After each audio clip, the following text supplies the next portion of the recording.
All right, guys. Hello, hello. Everybody, welcome to this live stream, Traditional Tuesday live stream. It's 12 p.m. in California. And I don't know what time is it in your country, but I guess it's evening in Europe and what, midday in America? Okay, cool. Yes, welcome, welcome. This live stream is about working on your English pronunciation, on my English pronunciation. Yeah, hey everyone. Let me know what country you're watching from. We're just discussing this with Joe, who is going to join me on this webinar. We're discussing the countries where students are from. Okay, yeah. So yeah, let me know which country you're from. Czech Republic, Russia, hello. Yeah, we're starting. Kurdistan, wow. Kazakhstan, Qatar, India, Bangladesh, Japan, Denmark, UK, Syria, Peru, Moldova, Morocco, Venezuela, Mexico, Ukraine. Yeah, we're talking like, we're gonna give some specific examples, but yeah, with so many countries, Brazil, Salvador, Venezuela. Wow. I'm flattered, this is so cool. People from all over. That is great. Amazing. Well, actually, I have 214 people watching right now. This is pretty cool.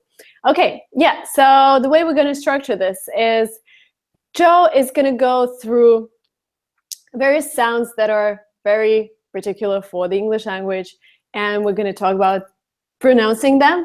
And then he's going to give me some tasks, and I will try to do them, try to read different words, and he's going to correct me. And it's all going to be live. And Joe is one of our English teachers now. He's listed on LinguaTrip, and you would be able to book classes with him. So I'm really, really excited. He also taught at a couple of our partner schools. He's from Boston. Okay, cool. I think everyone is here. Yeah, if you have any questions throughout the webinar, we're going to be able to stop like every, I don't know, maybe 15 minutes and answer your questions. But please, questions have to be related to the English language, right? I will answer the first questions, the first question, and then we're gonna go. How to improve my pronunciation if I live in the country where people do not speak English? This is a really common problem, guys, and I've been there. I've spent 25 years of my life in Russia, and a couple of years ago I moved to the States. And well, the best experience for me was, of course, traveling. I managed to travel once a year to an English-speaking country and go to a local language school and talk to native speakers. This is actually the best and I guess the only way to practice your English in the environment. But if you don't have this opportunity to travel, something like a webinar is great because you're listening to native speakers, not me, but Joe. You're listening to other people, you know, watching YouTube. If you haven't subscribed to my Instagram, by the way, today I released a post about my favorite YouTube bloggers. I'm going to show you the post. And if you follow me on Instagram, this is the photo. And if you go, and if you go below this photo, okay, you're going to manage. If you're going to go below this photo, you're going to see the list of American YouTubers who I love and who have great content, and you can just learn their pronunciation. You can listen how they talk. So yeah, make sure you subscribe to every single YouTuber out there who's producing content that you like, and try to listen to them and try to watch them all the time. Okay, now I'm going to connect Joe. Okay, now you see. Hey, hello. Thank you so much for joining us today from Boston. It's my pleasure. Yay. So please tell a little about yourself and what we're going to do today. So I've been teaching English since 2015, and I worked at FLS International and King's Boston. And when I was a teacher at King's, my afternoon class every day was pronunciation. So I taught pronunciation 5 days a week for at least 1 hour for about 8 months. So a big part of my experience was pronunciation teaching. But I've done everything: business English, general English, writing, essay composition, all those things. But pronunciation, I have a lot of experience with. Nice. I'm really excited because Pronunciation is one of the toughest things in the language, especially when you're in your home country, because your teacher is going to speak with the same accent as you because he's from the same country. And this is what happened in my school, for example. Everybody spoke with a Russian accent, and I struggled to learn accent because every day you're surrounded by your accent, so there's no way to learn. And connecting with native speakers like Joe is the best thing to learn the accents. Yeah, we're really excited. I'm really excited. Me too. Cool. Okay, let's start the class. Okay, so some of the most, like you said, when you learn from someone who also has an accent, you're going to copy the way that they speak, and then it's hard to break that habit. So the first thing to think about with pronunciation is that it's like a muscle. It's not like you can just learn logically what your tongue needs to do. You have to practice it over and over again. So it's like going to the gym and working out muscles. Doing it wrong for so long gets your tongue used to that, and it continues to do it that way. So what you need to do is break the habit and then get yourself to practice doing it in a way that might feel unnatural to you because it's a sound that doesn't exist in your language, but you have to force yourself to get through that phase until you can get to a part where it feels natural to speak that way. Yeah, I can relate, totally can relate to this, because when I tried to mimic American accent, because when I came to the United States for the first time, I was speaking with a British accent. And I keep telling about this situation in Starbucks where I tried to order hot coffee and they gave me cold, because in America they say hot. And to me, hot sounded really stupid, because in England you wouldn't say that, and I learned British accent. And so the first times when I started pronouncing hot, I felt like a clown. I felt that something weird was going on. But then you just, when you keep practicing, yes, it's a muscle. When you keep pronouncing the words in the right way, you just get used to it. So yeah, sorry, I will be interrupting sometimes because That's fine. I have examples coming out of my brain. Okay, cool. So yeah, that's a big thing. Starbucks, the Starbucks line, when you have to give your name, and then that's a good way to test your pronunciation, because then when you get the cup, it says like something that's totally different. Yeah. One of my students in the past, he said his name, which was like iPod, and he got back the cup that said iPad. And it was a big joke in our class. We were always laughing about that because everyone who couldn't pronounce his name just went to the next closest thing, which was iPad. So it was a problem for him, but it's funny for everyone else. Yeah, that's super funny. So yeah, some of the biggest problems that I hear with students is the ed ending of regular past tense verbs. So like it's spelled with an ed. So everyone, when they read it from the paper, they just automatically say like watched or smoked, something like that. When really there's very few words that have that extra syllable ending. So that's one of the big things. And there's actually rules for this. There are 3 rules for deciding how to pronounce the ed ending of a verb. So that's one thing that you can learn logically, and then use that rule to decide how to pronounce things in the future. So specifically, the rules are if the verb ends with a D sound or a T sound, then you add that extra syllable. So it would be like wasted, wanted, added, needed. Those are the only ones that have an extra syllable. The other 2 fall into 2 categories. One where the ed sounds like a D sound, and one where the ed sounds like a T sound. So for words like watch, the past tense would be a T sound, like watched. And words like learn, the ed would sound like learned. So that's one thing that you need to practice with your tongue, but also you can learn the rule so that you'll know what it should sound like, even without anybody there to tell you. Once you have this rule in mind, you can use it to pronounce new words. Is there a rule for T/D in the end? Like learned but watched?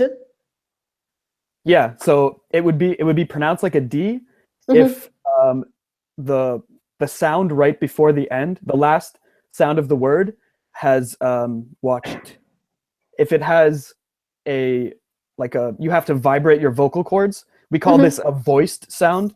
So it's voiced and unvoiced. Oh, okay. So like B, to pronounce something that has a B sound, you have to vibrate your vocal cords. So it sounds like this, b, b, b. So that's a B sound. So something that you probably can sing. No, you cannot sing. Yeah. So Okay. I can't think of a good example of a verb that ends with B, but the other one, it's like the same sound, but there's no action in your vocal cords. So it's P. So p, p. It's just a puff of air. You open your lips and the air comes out. So that's p, p, and b, b. That's the difference between a voiced sound and an unvoiced sound. So if it's unvoiced, like P, then it would be stopped, stopped. So it's an unvoiced P and an unvoiced T together. Pt. Is that difficult? Is that difficult? No, I'm getting it. I'm still trying to relate this to singing, because learned, you can still like sing it, but like if you say booked, you cannot sing it. So when you can sing it, it's D. When you cannot sing it, so yeah, I'm just trying to think of different. So because rules are tough to memorize, but something like relating to whatever is happening here is easier. And so later when you do this, you can notice, oh my God, I can sing this sound, so I can, so I should tell D, should say the D sound. Yeah, singing is huge for pronunciation practice. I know there are websites where you can listen and you have to fill in the words, and then once the song is in your head, you can sing it, and it's sort of like you're doing an impression of the original singer. So that's another thing you can do to practice. Listen to like dialogue in movies and TV shows and try to mimic not just the words they say, but the way that they say them. Like there are some really famous actors who have a very unique voice, and it's sort of fun. Who's your favorite? Who's your favorite? One of the most famous is Clint Eastwood in the US. I'm sure you know. He's kind of old now. Yeah. Yeah. So he's famous for being like a tough guy and saying like, you feel lucky, punk, things like that. So that's one person who's fun to do an impression of. Yeah, so my experience also with singing, with pronunciation, some of my subscribers know that I have been taking singing classes here in San Francisco. And my teacher, he noticed straight away that I was Russian, because he said Russian thing is that you do not open your mouth.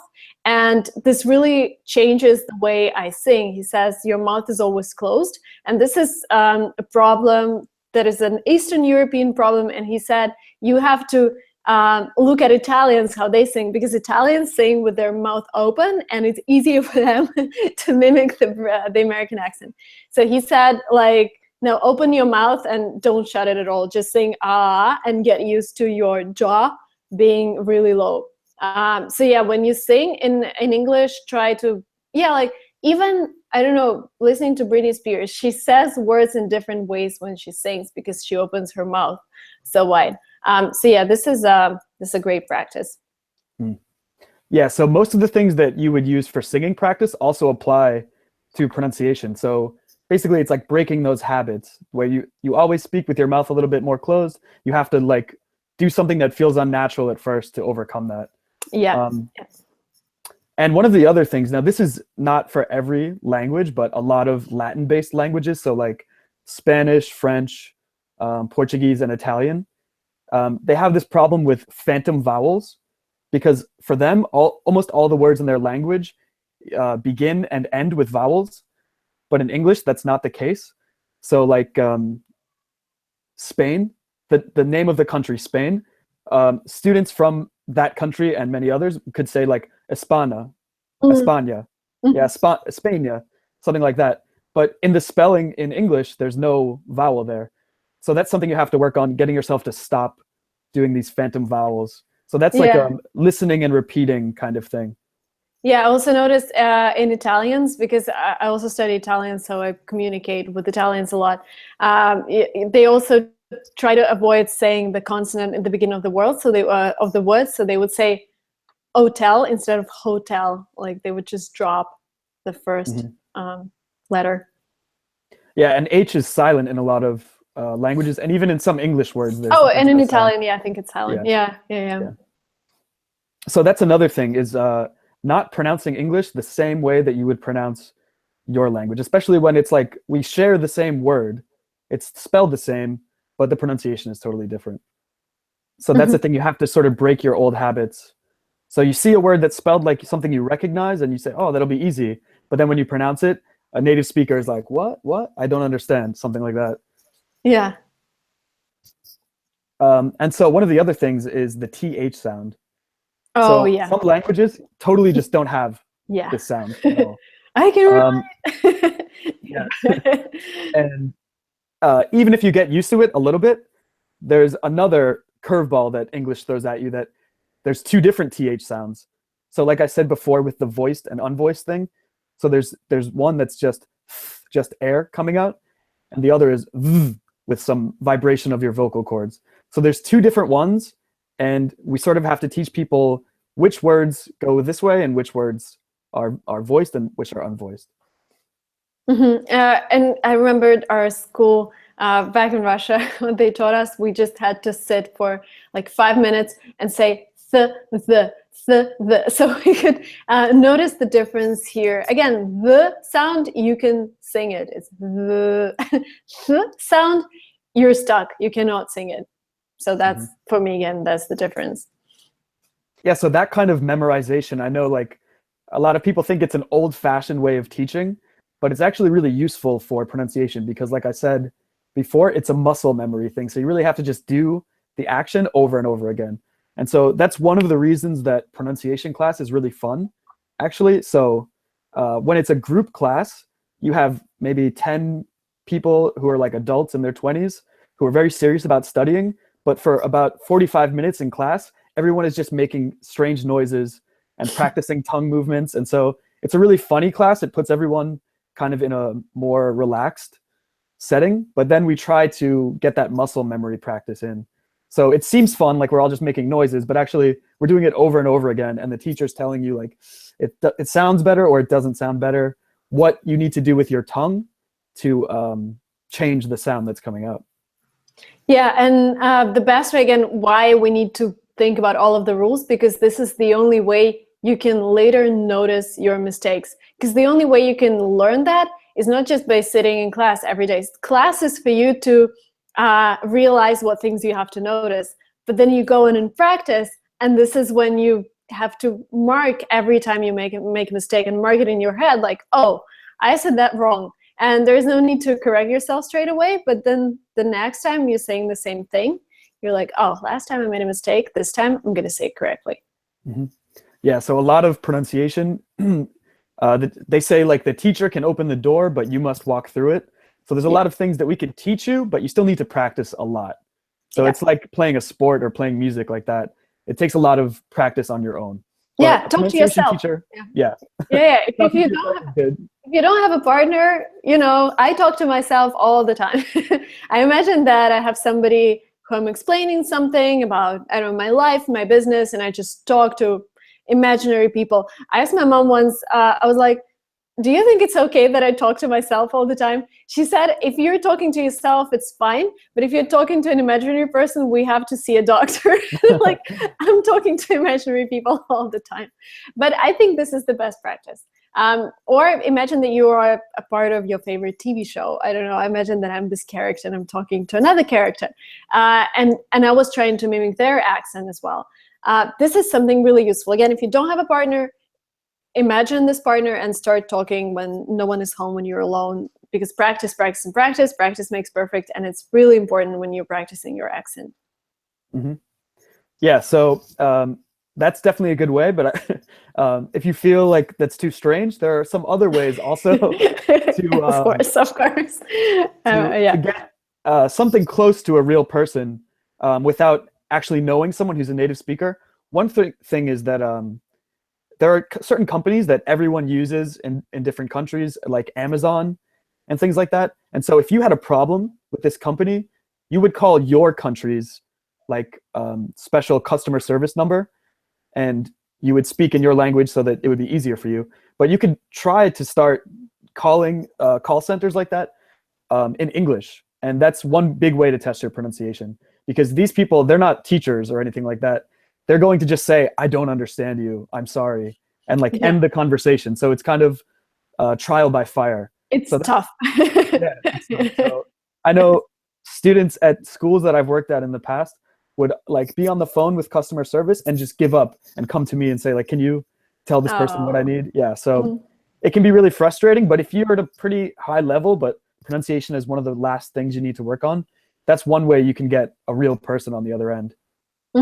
Yeah, that's a good one, by the way. Yeah, calling call centers. Never done that for practice.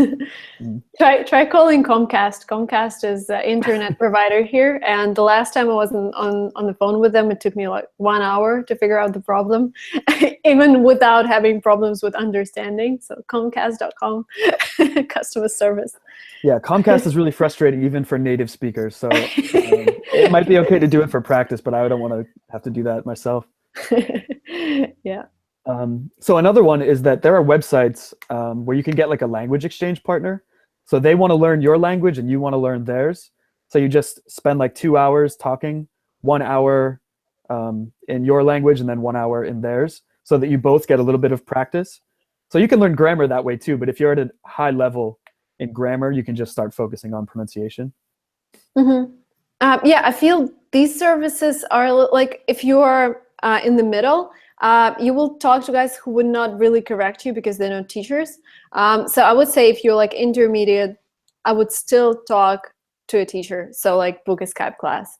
But if you're higher level, then finding an exchange partner might work. But again, for me, it never worked because our times were always different. So like I found somebody and he says, I cannot chat right now. I can chat in like 2 hours and I'm no longer interested in 2 hours. So yeah, I don't know. It depends on what kind of person you are. Yeah, and the other thing about getting an actual teacher is that they're like committing themselves to being available at whatever hours are good for you. So like for me, I wake up at like 5:30 every day to teach lessons in Asia sometimes. So a regular person's like, I just want to work practice at a time that's convenient for me after work, but a teacher will have more availability for you, considering the time zone difference. Yeah, I'm just looking through the comments here. There is a really cool question coming from Vasant. He's asking me to pronounce words like Bourneville. I'm gonna text them to you in Telegram right now so you can see them. Okay. Yeah, we're gonna read them straight away. Annabelle. I don't know if I'm pronouncing them right because I don't really use those words in real life. Just a moment, it's loading. So the words are Bourneville, Annabelle, Chile, Chronicle, Hydro. The four words. That's pretty good so far. Yeah. Okay. So Bourneville, Chile is Chile, right? So if we follow the rules, the country we would read as child, but we do not follow the rules for Chile. We just say Chile. Oh, actually, if you strictly followed the Spanish pronunciation of the country name, it would be like Chile or Chile. Chile. Yeah, so that would be their authentic pronunciation. But as someone in the United States, if you speak a whole sentence with your natural accent and then you change to Chile and you say it with the real accent, it sounds a little strange. So what Americans say is Chile. Chile. Chile, yeah. Okay. And another word for me, I just chatted to my friend and she said there's 100% chance you're going to pronounce this word wrong, and this is for the state Arkansas, right? Because it's spelled like Arkansas with S on the end, but you're going to say Arkansas. Is that correct? Yeah, it's very strange. So a lot of the states in the US come from Native American language. So I mean, our settlers, my ancestors, we didn't know how to pronounce it either. But we just took it and something that was in a different language and then just pronounced it with English pronunciation, even though it was wrong. So there's actually another state with a very similar name, Kansas, right? So it's exactly the same, except there's an AR in the front, but the whole pronunciation is different. Yeah. So that's a weird sort of situation. Like long ago in the past, pronunciation developed in strange ways, sort of accidentally. People were misspeaking and no one corrected them and they just continued for years and years. So yeah, it's Arkansas and Kansas. Okay. Totally different. Yeah. Yeah. Just remember that. Yeah, it's the only way. Yeah, basically, because there's no rule for US states because they're so random. Yeah, I would, and for other countries, like when I came to the UK first, I was in a town called Marlborough, but they would pronounce it Mulborough just for the reason, I don't know, there was no reason because they're British. And there was the city called Reading. And if you read it according to rules, it's just like reading, just like the word to read in the continuous form, but they would pronounce it Reading. And there is no rule, you just have to know. And that's so weird. Yeah, so I'm here in Boston where it was one of the first colonies. So we have all these British names. We have half Native American names and strange British names. So everything is really hard to pronounce here. We have a Reading too. Oh, yeah, okay. Yeah, we have a ton of British names like that. Oh, wow, okay. Wow, that's interesting. Cool, And okay. so did you want me to talk about Bourneville, Annabelle, and Chronicle too? Yeah, if there is anything particular about those words, then yes. Yeah, so Bourneville, that ville, V-I-L-L-E, that comes from like an old word that meant sort of like village. And that's the end of a place name, like a city or town could have that name. And it's always just ville. People from the south of the US might say Vol, like Bourneville. But the normal common pronunciation across the US would be just Bourneville. Ville. Yeah, I think Russians would say Ville. I don't know. Ville, okay. Yeah, so that's another case with a silent letter, that E at the end. And then Annabelle, I think that was a horror movie that just came out. Yeah. That one, that's just a name, that's a proper noun, so it doesn't follow the other pronunciation rules. Normally Bell would be B-E-L-L, but this one having an E at the end, it's just silent because it's a name.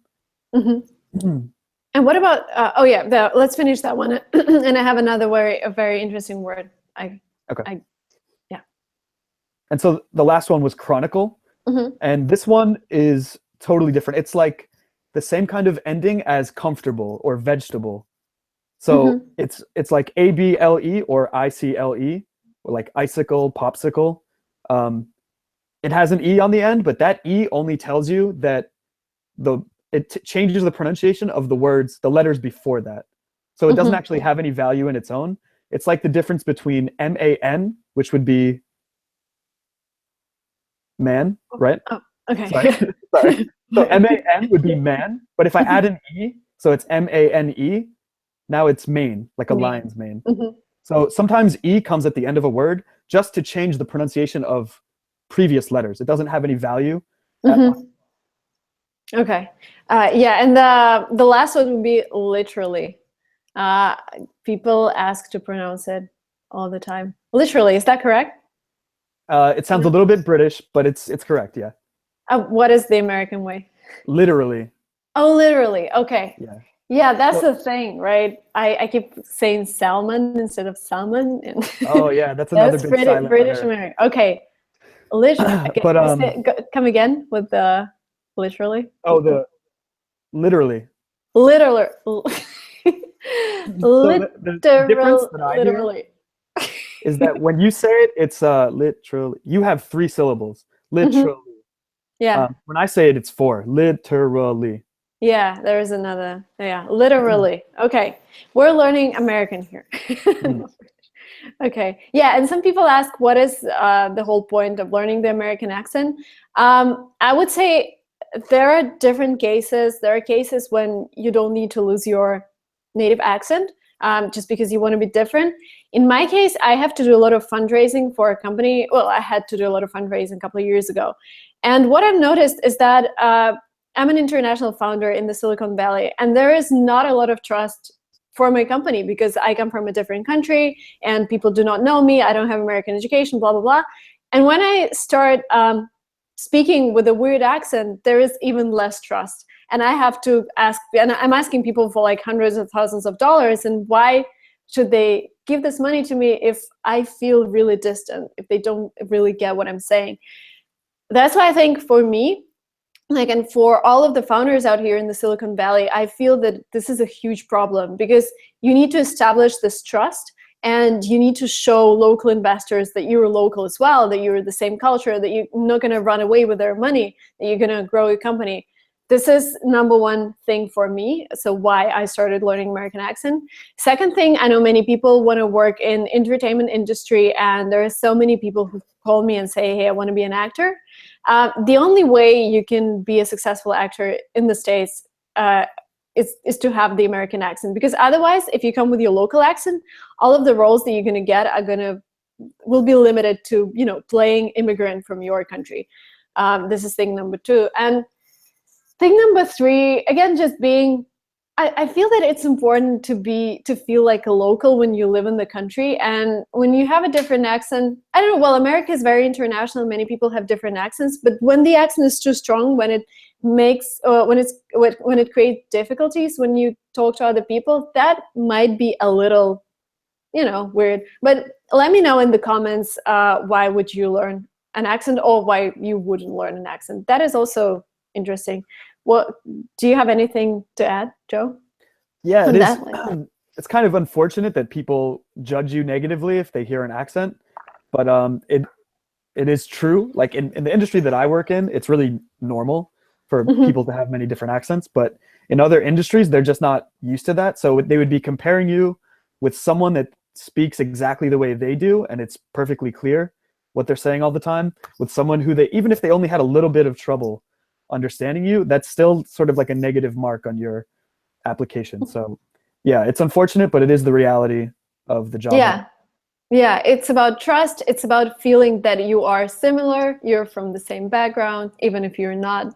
But again, yeah, you should meet our other teacher, Vena. He's from Russia, and he came to the States with an amazing accent, and he's now he's teaching at one of the language schools in LA, and you can never tell he's from Russia. But yeah, this is the kind of commitment you can have for an accent. That's cool. Okay, cool. Let's continue. Also, one last thing I wanted to mention about ways to practice is that this is a new thing that people couldn't do maybe 5 years ago, but it's like something that I thought of to tell students that they could do at home, like Siri or voice to text, whatever kind of smartphone you have, or you can use your computer. Alexa, yeah. Yeah. Oh yeah. So Alexa and Google Home, those are 2 other big ones now. Yeah. So even for native speakers, we have to try our best to speak clearly to make sure that, I'm sure you've seen people all over the place like getting angry at Siri because they're saying it over and over again, but she's not getting it. And those are native speakers, so it's like the highest standard of pronunciation. You have to get it totally perfect. So that's one way to check your own pronunciation without being around someone who can help you. Yeah. I just said Alexa, and Alexa's in the kitchen, and she's like, huh? Because she makes the sound when she hears me. That's so funny. Oh yeah. So I even wanted to make a video how to talk to Alexa if you have an accent in English. This is an amazing way to practice. All right. Do we have anything left, or should we go to the practice part where I read the words? The last tip that I would give for self-practice was just, I'm not sure if you've heard of, well, yeah, you probably have, the International Phonetic Alphabet, or like the IPA. Oh yeah, the transcripts for the words. Is that what you mean? Yeah. So like the English alphabet, it has 26 letters, but when you see those letters in a word, it doesn't necessarily tell you what sound that should make. I know in other languages, if you see one letter, you just know exactly what sound that should be. But with English, because it's been through so many changes over the centuries, it's the letters that you see in the word don't necessarily represent the sounds that your mouth should make. So the International Phonetic Alphabet is letters that only apply to one sound. So if you see the symbol, you know exactly what sound to make. And so you can learn this, you can memorize this, and then when you look in the dictionary, next to every word will be an entry that tells you exactly how to pronounce it using the IPA. So you don't need a coach, you already have an idea of what it should sound like, and then you can try something like Siri to see if you're actually hitting that mark.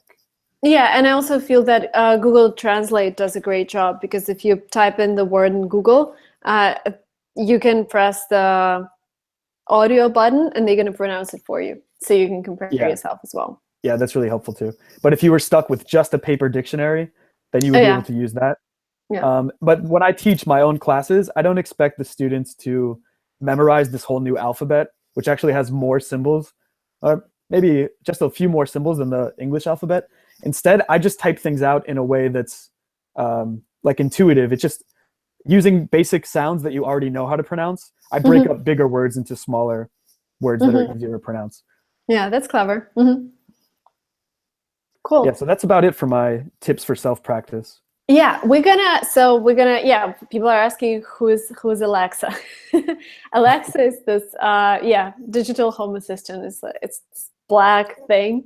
I normally use her for timers, like when I cook something, I ask her to count down like half an hour. You can also order things from Amazon, but I don't really use that function. I only use it for timer. Okay, so now we're gonna go to the practical part. Joe's gonna give me words that I'm gonna read out loud for you, and he's gonna correct me. Meanwhile, also, if you have any other words that come up, that come to your mind, and you have concerns about pronouncing them, write them down in comments in the chat, and we're gonna get back to them once I finish the practical part. Okay, you ready? Yeah. I'm just gonna share my screen right now. Perfect. And yeah, here we go. so these are some words that some of them are difficult for Russian speakers, and then others are just difficult for everyone. So why don't you just try to pronounce these? We'll see if we can get you to make a mistake. Okay, yeah, the first I know, like two sounds, w and v. It's wavy, right? Yeah. Okay, so you're good with that one. Yep. Yeah. Vague. It's good. Yeah, Is that good. correct? Okay. Fever. It's when you have cold. Fewer. Mace. What is mace? Oh, mace. Well, two things. One, it's a medieval weapon from like the time when knights and kings rode horses and went into battle. So it's an old weapon. It's like a ball with spikes. And then the more modern definition is it's like a common weapon that many people have. It's like pepper spray. You spray it in someone's eyes if they try to attack you. Okay. Yeah. Good to know. Okay, the next one is maze. Thousands. Yeah. These. Thesis. Okay, is so it thesis or thesis? Okay, thesis. Okay, so you said it perfectly the first time. Okay, thesis. It is thesis. So what I was talking about before with the two types of th sounds, that's voiced, so it's these. Yeah, right? you can sing it. These, yeah, that's true. And then the other one is unvoiced, so it's just air. You put your tongue in the right position, and then you just blow air through your teeth. So it's thesis. Thesis. Yeah, thesis. Yeah, that's good. And then So, the other it thing actually goes all the way here. Thesis. And the other thing about these two words is that they have both examples of the ways you can pronounce S. So in these, it's like a Z sound. These. Well, that's something that you can't tell from looking at spelling. So that's where you need pronunciation practice to tell you which S's are a Z and which S's are like S. So thesis and these, it's the two different S's and the two different TH sounds. Got it. Okay. So since those were too easy for you, I'm going to move on to something a little more difficult. Okay. So for that WV, oh my god. yeah, this is a tongue twister. So when I was a child, we did this as like a funny sort of game in school. But in pronunciation class, this is a very important thing. So it's easy to pronounce one word correctly. You pronounce the whole thing. And then if you can, we speed it up. Can you pronounce it very quickly? Okay, So you guys should also try as well. Like Definitely. Everyone who's watching, try it with me. Worldwide vowels, wow, weavers with wavy vows. Okay. Oh my god. So it's that good, was tough. but it was slow and careful. It was slow. I know. Let's see if you can get it as quickly as I'm about to say it. And I'll probably make a mistake now, but let me just try. Worldwide vowels, wow, weavers with wavy vows. Oh my god. That was perfect. Okay. Worldwide vowels, wow, weavers with wavy vows. I just added a couple of extra sounds to that. Yeah. Yeah, I know this. So just one mistake, which is pretty good. What was the mistake? The extra sound? Yeah, there was just one extra. It was like weavers with something like that. Yeah. But you know, I have good. this. Yeah, when I try to record my videos in English, sometimes it just start talking too quickly, and those tongue twisters are so useful because Okay, the next one. Free fleas for all the loyal royalty. Free fleas for all the loyal royalty. Yeah, that's easier. Yeah. So the first one was a problem that native Russian speakers might have, and this one is a problem that students from Asia tend to have, especially Japan and Korea, and sometimes China too. The L and the R, it's for in their languages, it's just one sound, but in English, it's two sounds that we have to keep very separate. Yeah, I noticed that with Asian students. Okay, the next one is cheap sheep shape shapes in cheat sheets. Yeah, that's really good. So this one is a problem that Spanish speakers tend to have. Sometimes maybe Italian. Because they say sh, right? Yeah, instead of like they would say sheep. Yeah, instead of cheap. Instead of Yeah. So one thing I like to do in pronunciation class, we take words like this. These are called minimal pairs, like cheap and sheep. They're two words that almost sound exactly the same, but only one sound is different. So we use those to practice so that you say one or the other, and the other person has to tell you, did you say cheap or sheep? So if the other person can't tell the difference, then you're not saying it correctly. Another thing we do, we take like 10 of those words that are all very similar, and we put it on like a telephone dial pad, so that in order to give someone a phone number, you'd have to say like cheap, chip, shape, shave, sheep, shap. And you have to say them all differently, otherwise people think it's all the same number. Yeah, that's so cool. Each sound represents a number, and if you don't say it right, they get the wrong number. Yeah, you should do it in the class. If somebody books a class with you, you should do that. That is a cool task. Yeah, it's really fun too, because usually it's very difficult in the beginning, so everyone's just making noises and laughing. Oh, this one I know it. She sells seashells by the seashore. Yeah, we had to do that for the English language contest back when I was like 15. She sells seashells by the seashore. Yeah. So this one, if you've gotten some practice, it can be pretty easy. But for some people, the SH and the S, to keep those separate is a little bit difficult. So this is a classic tongue twister. Many people have probably seen this one already. Yeah. And W is another problem for some speakers. Just some people say "oo," like an "oo" sound instead of a W. So for the perfect English W, your mouth has to sort of open and close, like "wa, wa." Wa. So this one is wa. How much wood would a woodchuck chuck if a woodchuck could chuck wood? Oh my god.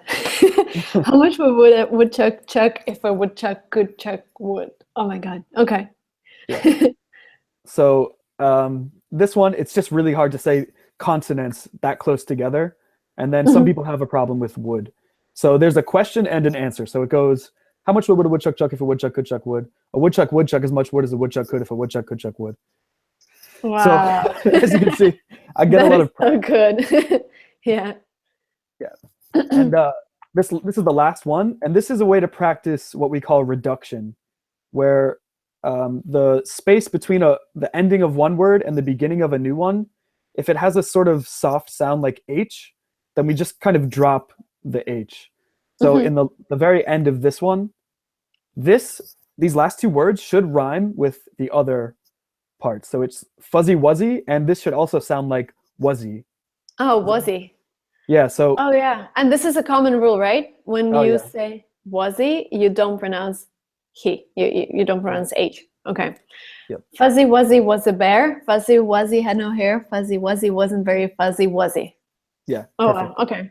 Okay. So using this one, we introduce people to the reduction, which is dropping certain sounds to make it more fluent, to sound more like a native speaker. And like, your accent is pretty good, so I think you could probably say this just like a native speaker. Are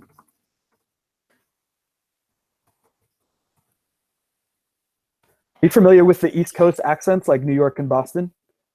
No, I cannot tell that. Well, I might tell that this sounds different from California, but I wouldn't be able to tell where the person's from. What is the difference? Between New York and Boston, it's not very different. It's really a small difference. They say that people speak more quickly here. But if you're an English teacher, you learn to slow that down. One thing, Boston and New York sound kind of British in some ways.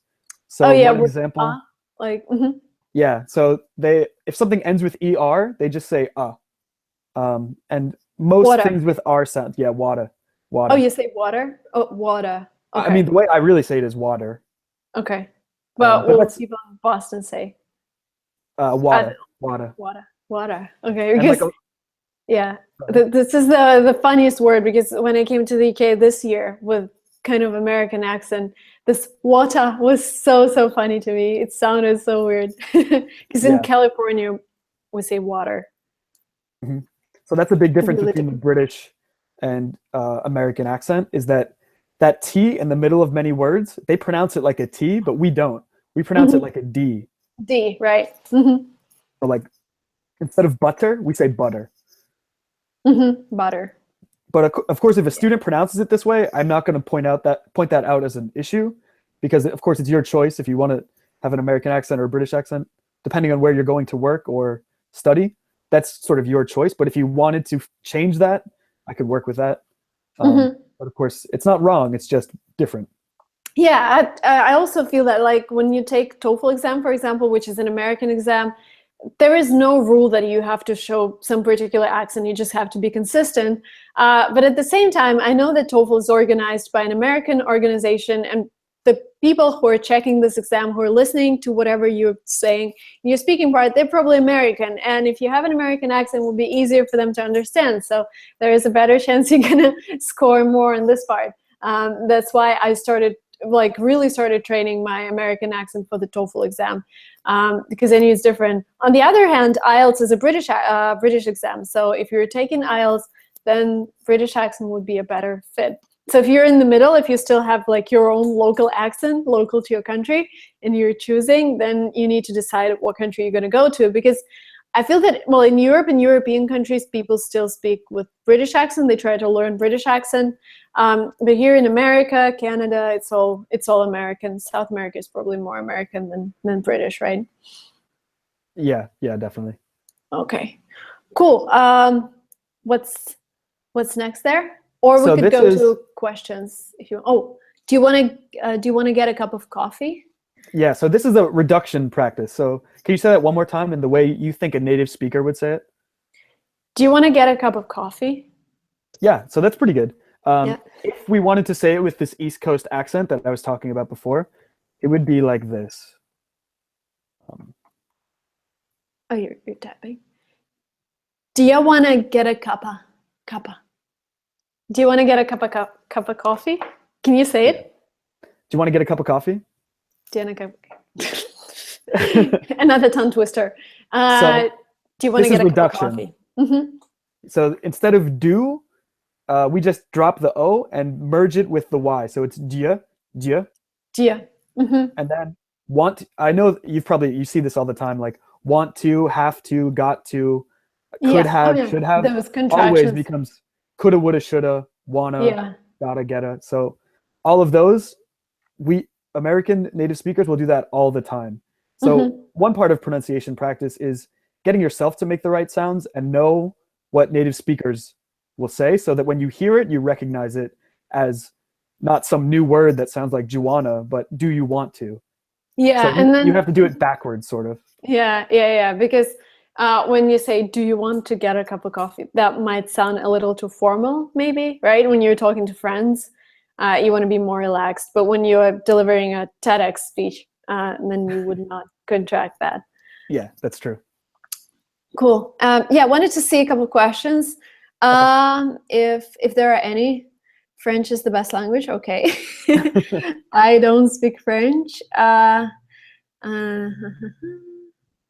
Turkey.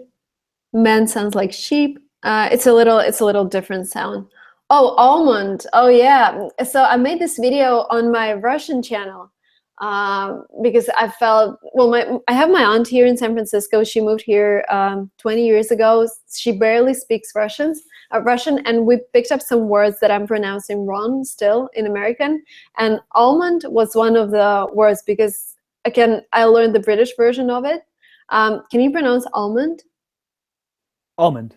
Almond. Okay. By the way, if you could switch on your camera instead of the file, if we're done with that one. Oh, it's more. Okay, cool. Yeah. So almond, right? Yeah, it sounds right to me. And what about the salmon? So my aunt, she's from Maryland. So she says salmon. Some people in California say salmon. So I'm stuck. What? I've should never I- known American native speakers to pronounce it salmon. Um, it's people who've never said it out loud before and they just see it spelled. They Mhm. think that that L needs to be pronounced. And I know that some Yeah, people, but British people pronounce it. This is salmon, salmon. so it's possible those people are British, but for American native speakers, it's salmon. So it's air, right? Salmon. Yeah. In There's no L California, sound at all. they say not air, but salmon. They still do Yeah. not pronounce the L, but they say salmon. But I learned salmon from Elena. She's, as I said, from Maryland, so I sound a little weird in California. There is so many differences in the language that you just have to, you just have to immerse yourself in the language in order to pick them. Because when you practice for like an hour a day, you just miss those small things. But wow, English is so exciting. I feel I get so excited about the amount of accents there are. I was so excited about like Great Britain is such a small country and they have, I don't know what, like 50 accents. And I was not really able to get what a person from the north of England says. In America, I feel it's a little easier, maybe because I've just traveled from California to like New York. I've never been to the States in the middle of America, but I feel that if I travel, that's going to be a lot of pressure on my ears because of all of the differences that they have there. Yeah, there are some big differences, but fortunately, the middle of the country is easier than New York or Boston. Oh, really? Yeah. Okay. They do have some weird pronunciation things that are very different, but they speak more slowly. So that's one thing that's easier. And of course, students don't need to master many different regional accents. We just, in pronunciation class, we just want to get you to like a base level so that you can be understood by people from any region of it, like the English speaking world. Okay, cool. Yeah, I'm still looking for 3 questions, guys. If you have any more questions, men versus men. So men is plural, man is single. Oh, so man and men? Men. Yeah. Yeah, so that's a good one. So man is like an ah sound. Actually, it's like apple, apple, cat, at, man. That's all those are the same, man. But then men is we call this a short e sound. So instead of like the e long e sound, it's just eh, eh. So men. It's a very short sound. Some sounds you can continue doing forever, but eh is a sound that you can only make once with the back of your throat. So men. Yeah, because I feel like my vocal cords, when you say eh, they spread, right? Is that what's happening there? Like try to pronounce eh and you feel that something is expanding in your throat and you cannot really hold this position. That's why it's men. Right. It's fast and short. But man, you can see the vocal cords are relaxed. That's what I feel. I'm not a singing professional, but I feel that they're relaxed and I can sing out loud, man, and it can go on and on and on. Right. And this is the difference. So that's the difference between a long vowel sound and a short vowel sound. So most of the vowels that you're familiar with, they have a long version and a short version. So that's like a and eh and I and e. That's another example. So like hit, that's I. You can only do that for a short sound. And that is in the back of your throat. That's right. And heat is something you can sing. Heat? Yeah, heat. Yeah. Okay. Okay, there are some questions about grammar. I think we'll just pick the questions regarding pronouncing words. Okay. Will you save this broadcast? Yes, it's going to stay on my channel. You will be able to watch it a couple of times if you need to watch it more. Do I pass TOEFL exam if I speak British English? Of course. As I said, just be consistent. If you chose British language accent for your exam, then if you're using like lorry instead of truck, lorry is the British word for truck, then keep using lorry throughout your exam. Just be consistent, and that's it. How can I understand English when the speaker is talking in an accent? It becomes difficult to understand the words when the speaker is talking fast. How to overcome that? My answer would be, it's just a matter of practice. Like, the more you practice, the more accents you hear, the better you understand. Especially if you come to a language school, for example, there would be so many accents. Like, your teachers will have a great American accent, but your classmates are going to come from different parts of the world, and you will train your ear to understand not only accents that come from different parts of the world, but then you will be able to understand, to tell the difference between accents within America, like American versus Canadian accents. So I think it's just a matter of practice. What would you say, Joe? Yeah, I'd have to agree. So it's practice. It's like what we spoke about before with training your tongue to get used to new movements and then repeat those movements. You have to train your ear to hear things more accurately, and also to associate a sound that this native speaker is making. Maybe you didn't recognize it right away, but associate it with the spelling of a word that you are familiar with, so that in your mind those two are together. Another way to do that without speaking to anyone is watching videos with subtitles. So even if the person is speaking with an accent, you have the written text at the bottom that tells you what they're saying. So even though it might sound unfamiliar, you can check as you're watching to practice linking those two things, the strange new sound and the word that you're familiar with. So it is a practice thing. Yeah, and also something else that came to my mind, if you are not yet able to tell the difference between accents, that's totally fine, because I wasn't able to tell the difference between British and American accent till I was like upper intermediate level. So when I first came to the UK and my friends were like, oh, did you hear those Americans? They're so loud. And I'm like, I cannot tell any difference. But when I was in the UK for the 4th time, I was watching an American movie, and I had struggle understanding what was said, because I was so used to the British accent. It only comes with a certain level of English. So I would say like intermediate / upper intermediate is when you start to notice those differences. And if you do not notice them right now, don't worry, it's gonna come. Just wait a little. Yeah, definitely. It's not something you need in the first half of your English learning career, right? Yeah. You need to focus on grammar and things like that. And then later you can start to think about accent. Exactly. Yeah, okay. I have one last cool question about pronouncing words from Shruti. Okay, colonel. Colonel? No? Actually, this is one of those words that was like the British English, where it's very strange and it's counterintuitive. It's totally different from what you expect. It's colonel. Oh, colonel? Colonel. Oh, that's why they say Colonel. Who's this guy? KFC. Colonel. Yeah, Colonel I don't Sanders. remember. Yeah, Colonel Sanders.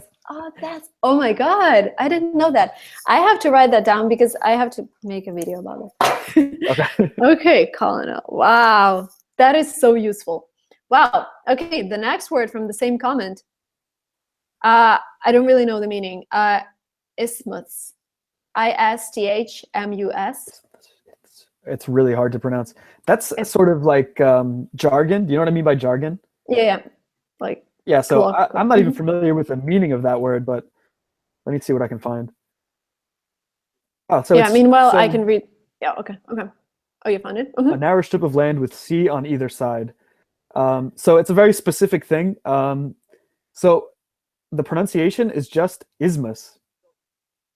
There's Isthmus? no TH, because that's one thing. S and TH, when they're right against each other, it's almost impossible, even for native speakers, to pronounce that combination of s and th together. It's really difficult to pronounce. So the pronunciation of this word is just isthmus or isthmus. Okay, isthmus. Oh, wow. That's a really cool comment. Okay, squirrel, I can do that. Anemone. Anemone? ANEMONE. This is like sea anemone, right? It's like a starfish. Oh, maybe. The first time I see this word. Can you spell that one more time? Sorry. ANEMONE. Yeah. Anemone. So that is an animal from the sea, and the pronunciation is anemone. Anemone? Yeah. So it's really difficult to pronounce. It's one of those words that's like vowel, consonant, vowel, consonant, vowel, consonant. So there's a lot of syllables with few letters, and it's difficult. Mhm. But it's pretty straightforward. The E is an eh sound, and then the other part is just money, anemone. Mhm. Anemone. So Yeah. yeah, Okay. And there were a couple more words. Choir, I know. Oh, this word Worcestershire, right? Worcestershire? yeah. It's not So yeah, that's it's another one again of the the name of a town. Yeah. British Or like things. an area. Yeah. Yeah. So here in Worcester. Massachusetts, we have another city called. It's instead of the Shire part, it's just Worcester. So when new people see this, they say Worcester. That's the Yeah. intuitive from reading it. That's what you think. But Exactly. after Exactly. years and years of people who didn't necessarily read English but spoke English, like throughout history, people just spoke. So if your dad had a Mhm. bad accent or he mispronounced a certain word, he would teach you that same mispronunciation, and you taught it to your kids. And so until reading, people didn't know that it was wrong. So that's one of those that's the pronunciation is so old that I don't even know the origin, but it is Worcester and Worcestershire. Mhm. Wow. Sauce is That's here, the cool. city is Worcester. Yeah. Okay. Wow. Thank you so much. I think this was a great class. For me, the main takeaway is that it's not colonel, it's colonel. It's so cool that you keep learning. Like I've been learning English for 22 years now because I started when I was 4. My parents taught me like dog and cat. Wow, that's so cool. Okay, guys. Another takeaway from you is that you can book a class with Joe. The link is below. Please make sure to book it fast because the slots are going to fill up quickly. And yes, I'm going to leave this live stream on the channel. If you like it, we are looking for your likes because this is the only way for us to see if you enjoy this live stream and whether we should do more. Joe, thank you so much for joining us today. That was a Thank you. super useful class. I hope we do more in the future. And yeah, guys, thank you so much for being with us. Like this video, comment if you liked it, and we'll see you on the next live stream, which is next Tuesday, 12 p.m. Bye. Bye.